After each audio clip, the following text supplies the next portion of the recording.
Irma as it forms in the Atlantic. The massive storm is now a Category 3. And take a look at these new satellite images captured by NASA from space. You can see just how intense this storm is already. Meteorologist Liz Horton is here now with the latest advisory. It came in at 11. Everyone in the newsroom was waiting for it. How's it looking right now? You know, it's a strengthening storm, and it is of major concern to South Florida. You know, a lot of people, I don't think, are taking it quite seriously enough yet, because they're saying, oh, it's still so far out, and it is, and things could change. But a lot of the models right now are really starting to come together, which is why meteorologists are saying, hey, now there's a little bit of reason for concern. So let's take you through what you need to know. First of all, look at this hurricane. It has that typical S shape that we typically see, where you see that curve. It just looks just like an S. You can almost track it here with those outer bands.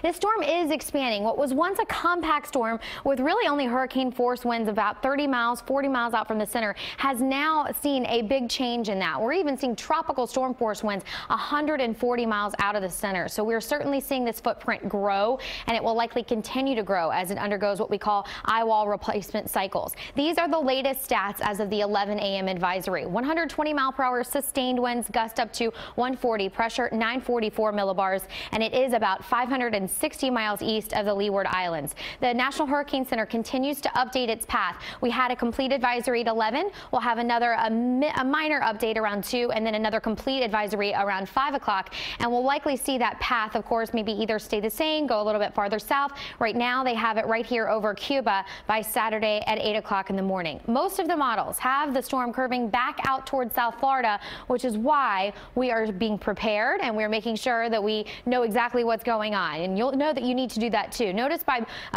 probably Tuesday, Wednesday, Puerto Rico looking at 60% chance of those tropical storm force winds. These are the probabilities. Grand Turk certainly seeing that. And then into Friday, Bahamas start to feel a little bit of the wrath of that as well. Okay.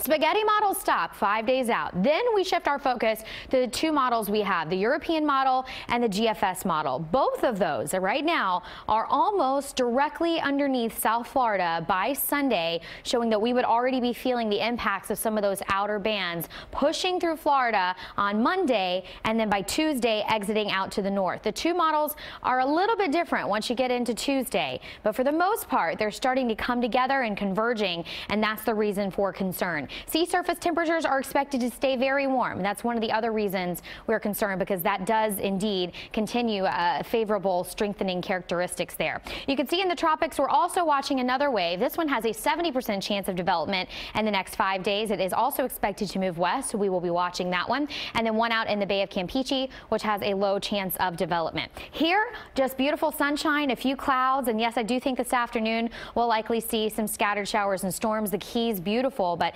inland, not seeing too much going on right now. Earlier, we had a tiny little shower, which is pushing its way here just west of the upper Keys. And I really think most of us are going to stay dry until we get into the late afternoon hours. But temperatures are warm, upper 80s to near 90, feels more like 100 in many spots. 106 already is what it feels like at Miami Airport currently. 90 degrees currently in Key West. And you can see it feels more like 103 in Naples, 103 Key West, and even 99 in Melbourne. So that's pretty brutal out there. Winds from the east generally between 5 and 10 miles per hour. Boaters, nothing to worry about. Beach looks pretty good except for that UV. It is extreme, and it will likely stay that way as we head into the next couple of days. More rain showers expected Wednesday and Thursday, and by next weekend, all eyes are on Irma.